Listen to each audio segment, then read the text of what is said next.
you're inspired by trauma, and that you'd like a vast body of work to look back on. That's your ultimate goal. Yeah, that's the ultimate goal. Yeah, that, and ideally create something that didn't exist before. Mm-hmm. That's So when I was a lot younger, I wanted to be an inventor. yeah. And software development or digital product design is really exciting, Mm-hmm. but my natural skills are more in storytelling and visual design. Yeah. Yeah. I do have a lot of ideas about designs for products or inventions or toys and things like that, but it's all interactive a lot of the time, and sometimes I'll put it in a story, or I'll put a story in a game, or I kind of mesh things together, and I do a lot of Yes, I know what you mean, because your was it a graduate essay, and I read the review of it, and how you basically wrote a play within a play about a playwright. It was really cool. And clearly clearly you wrote something that hadn't been done before in that context. Well, thank you. I try to be myself. I try to be original. I don't have to try as hard because I'm a bit weird. Weird is good. I'm neurotic, but I find that that's almost a strength. In creativity. Yep. I'm an overthinker, so I think things through thoroughly to the point of excess, and a lot of the time that's my style in my writing, and some people like that. They like a lot of something that's either really well thought through, or something that is about deep thought. Yeah. And I gravitate towards that kind of writing, but I also like to have a lot of different approaches to things. So even within writing, sometimes I'm writing about deep thoughts, sometimes I'm writing about a lot of specificity. Yeah. Yeah. Specificity Specificity. Yeah. in Yeah. in the action or in the setting, a lot more than when people write plays. Like I've submitted plays before, and they started off as novels or films, and people were like, they're too novelesque, we can't do that. So I think there is a certain amount. I've learned a lot in many years of writing, but I still got a lot to learn about the differences between writing in different mediums. Like I took a really long time to try to learn, for one thing, to write for a budget. So I spent a lot of time with minimalism and restricting myself to challenge myself. Yep. And I sent a TV pilot to my national TV station.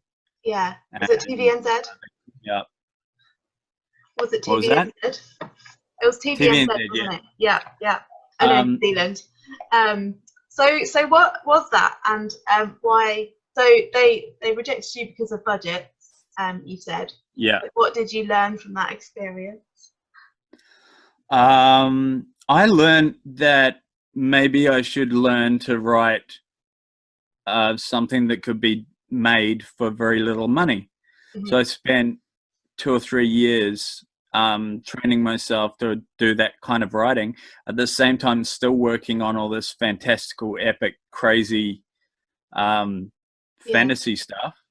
I fell in love with science fiction as well, which took me in a different direction. And I started trying to put things together, projects, and produce projects without a budget. Yeah. And I started pitching my work to people who could afford to do stuff like that. So again, lots of different approaches to the same problem. Yep. And how is Which that is going? what I like to do, because I find otherwise I would be stopped and find myself failing if I didn't have a lot of ways to solve it. Yep. Yep. It'd be done. So would you prefer something really good that and published and out there and famous that was epic and fantastical, or maybe minimalistic and with like restrictive My dream challenges? would be both. Yeah, yeah. That's good. Yeah, my dream would be like fantastical or scientific, epic, but also grounded in deep thought and postmodernism and minimalism and hugely intellectual and maybe even what's the word, alienatingly snobby. Yes, I was going to ask you about that. Yeah, I was going to ask you about that because you've been called an intellectual snob. So is that true? Sometimes, yes. Is that a good thing? I'm happy with it. Yeah. It's I'm fine with it. Yeah. Until it becomes a problem. If it's a problem, then I'll tone it down. I don't know. I guess it's about finding the right audience, isn't it? And yeah. And that's something that Seth Godin says a lot. That maybe if you're rejected, it's just the wrong audience. Yeah. Yeah. So, hopefully. And there's plenty of authors and script writers and people that you cite as influences and that are along your style. So so who has influenced you the most? You list a lot. So I do. I would have to say Jim Henson. Okay. Yep. Stephen King. Yep. David Cronenberg. Mm-hmm. Greg Egan, the science fiction writer. Okay. Roald Dahl. Yeah. Yeah. Can I have 3 more? Yeah, go for it. Okay. Richard Garfield, who invented Magic the Gathering. Oh yeah, yeah. Why him? Because he invented something that had never existed before. He came up with a whole new style of gameplay, a whole new breed of game that was before there was nothing. And I just so admire that he was able to create something that there was no roadmap for. And it created a whole domino effect of other creation after that. And I would just love to do something like that was just gonna change the game in a way. Yeah, you know? Yeah. Well, you're in New Zealand, so I have to ask. But Tolkien obviously invented a whole world, a whole new language. Are you a fan of that work? I'm a fan of The Hobbit. Yeah. Okay. I couldn't get through Lord of the Rings. I started. I did start reading it. I was enjoying it, but it's a very heady book. Yeah. Some people can get through it. Some people can't. There's a lot of descriptions. There's a lot of descriptions. There's a lot of descriptions of landscapes and everything. Yeah. People don't like that. Yeah. I'm more. Would you invent your own language like that? Oh, I have. Yeah. It was just a little a game to play with it. I invented a language, but all I did was I took every letter from the alphabet and assigned each letter with a sound. Yeah. Yeah. And then as I was creating words out of it, I would like trim them down so they sounded better. Yeah. So it's sort of like an impromptu language. Yeah. Like, Yeah. That's interesting. And it wasn't. that's basically English. That's basically what English has done. The way it evolves becomes easier and easier to say, and then there's new words invented. So how have you grown as an artist or creator, and what previous projects are you maybe most proud of? Second question first. Yeah. My script that got that critique Mm-hmm. is probably the piece that I'm most proud of. Yeah. The essay, your yeah, my big I turned it into a screenplay. Yeah, yeah. That's but the at the graduate time one. it was a graduate manuscript. It was supposed to be a screenplay, but I wrote it more as a novel, play, and poem essay thing. Yeah. But I did turn it into a screenplay, and but that critique was like, she got me, you know, like somebody has read it and gets what I'm trying to do. Mm-hmm. And that was a huge push forward to keep doing it. Yeah. And at the same time, it was very rewarding to finally get some feedback that was really valuable. Mm-hmm. And I guess it was a big achievement to to finish the work. Yeah. But I've got lots of stories that I've written, and I guess I'm proud of that one because it's a lot different to anything else I've done. Mm-hmm. Okay. A lot of my other stories are fantasy or turning reality into something morbid or humorous or both. Mm-hmm. But that was a study of itself, and it felt really different. And doing something different is it's hard. I mean, it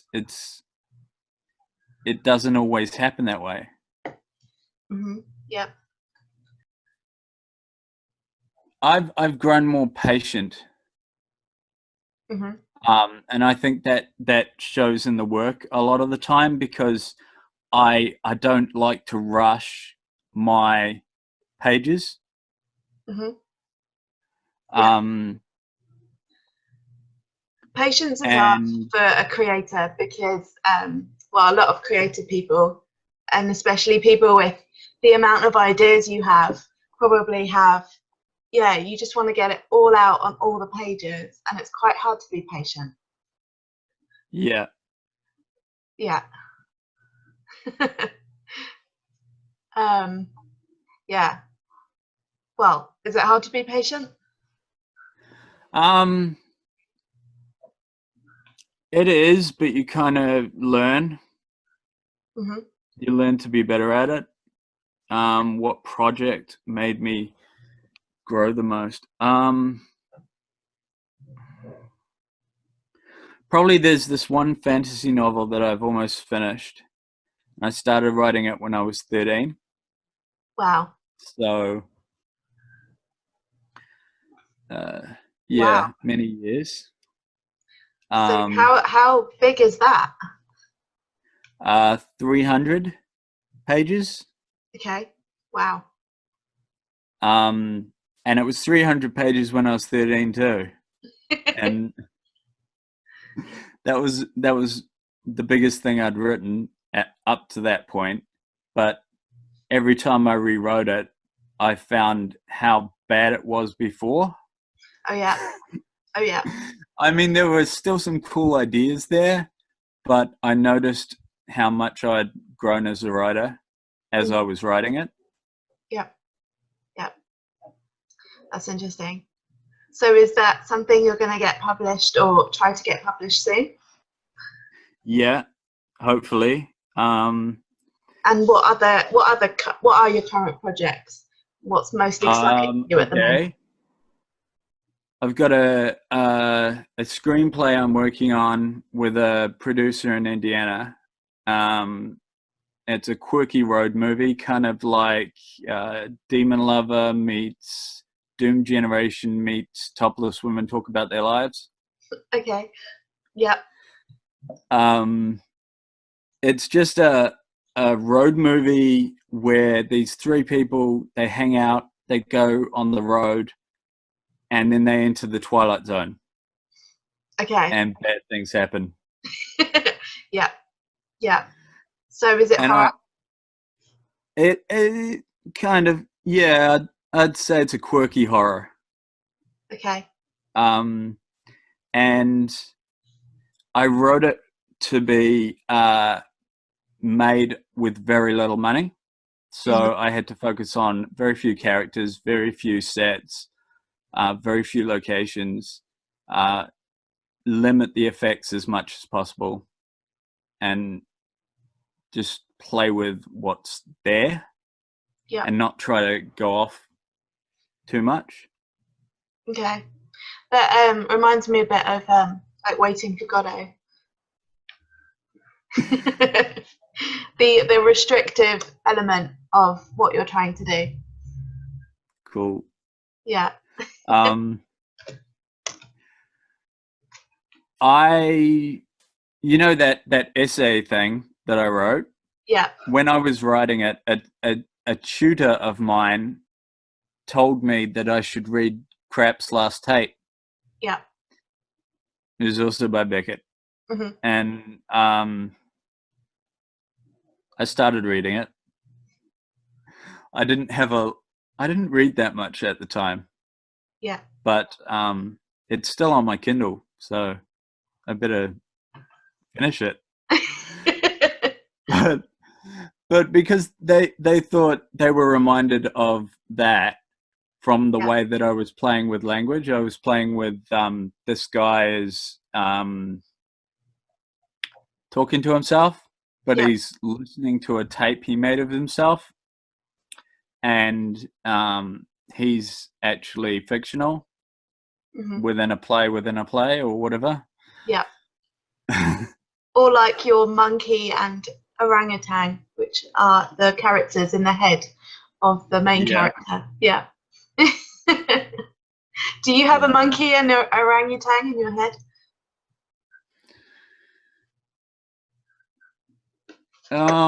What do they represent? Well, it's not as interesting if he's alone. Yeah. Yeah. Well, we all truth. I needed to explore something more than what was going on with him physically. Yep. And I wanted to explore it dramatically. So I created these characters, but they were still a part of him, but at the same time they're not, but they're not fictional either. Yeah. So, yeah. Well, yeah, what do they represent? The analyst, the analyst, the critical analyst in my head. You know how every writer has a critic and a the critical, the inner critic. Yeah. One of the monkey or the orangutan is the critic. Yeah. And the other one is the sounding board. Yeah. Interesting, because you talk more about digital products and stuff. Over the years, I've dipped in and out of web programming and computer game programming and software producing, and also game writing, video game writing, as a helping students with student projects, or not student projects, but they were college students who were looking to do an MMO. Okay. And they needed some help, and I offered to do writing and assistant producer. And so I've moved around with a little bit of writing, a little bit of trying to learn to code, and I've been since I was a kid pretty much trying to learn to code, but I haven't put my full energy into it. And so as far as digital product in that sense is developing software, because software is a digital product. And so video games are also software, so that's also a digital product. Yeah. But I played around with mechatronics a little bit because I'm more mechanically minded than I am electronic minded. Like I'm not great at electronics, but I've been thinking about getting into Raspberry Pi because that doesn't have as much of the hands-on soldering and stuff that I'm not so great at. Yeah. But I had a go at building a robot a long time ago, and mostly I managed to get the mechanical side of it working, and I never got around to doing the electronic side of things. So design is something I'm really interested in, and I've been doing for a long time. My background obviously is in writing, game design, and filmmaking. But I do have a lot of ideas for like software. Just like randomly, because it's quite topical. What's your sort of position on VR and AR? Have you like done anything with those? Oh, I like AR and VR. I also like holograms though, and nobody's doing holograms. It's like the old school version of what VR and AR are doing at the moment. But I loved VR when it first came out in the 90s, and the technology wasn't there, but in the arcades occasionally you'd find a VR machine, and it was really cool. And then it died, and then I was like, oh wow, you can buy these things and hook it up to your computer and have VR at home because all the companies went bankrupt. So the hardware was really cheap. Yeah.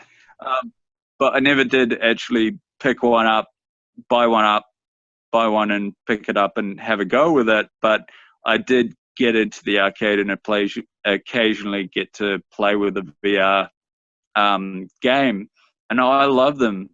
But I haven't had a try of VR since the new resurgence of VR and AR. I've seen a little bit of AR, but I've been wanting to get an Oculus Rift for a while.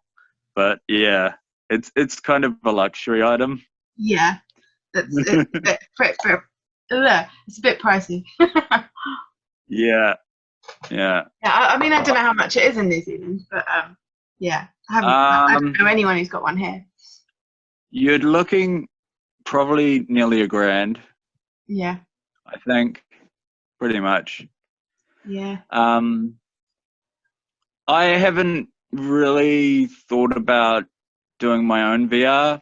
I've thought about, because I'm really interested in open source hardware and open source software. And I was thinking about doing something with holograms.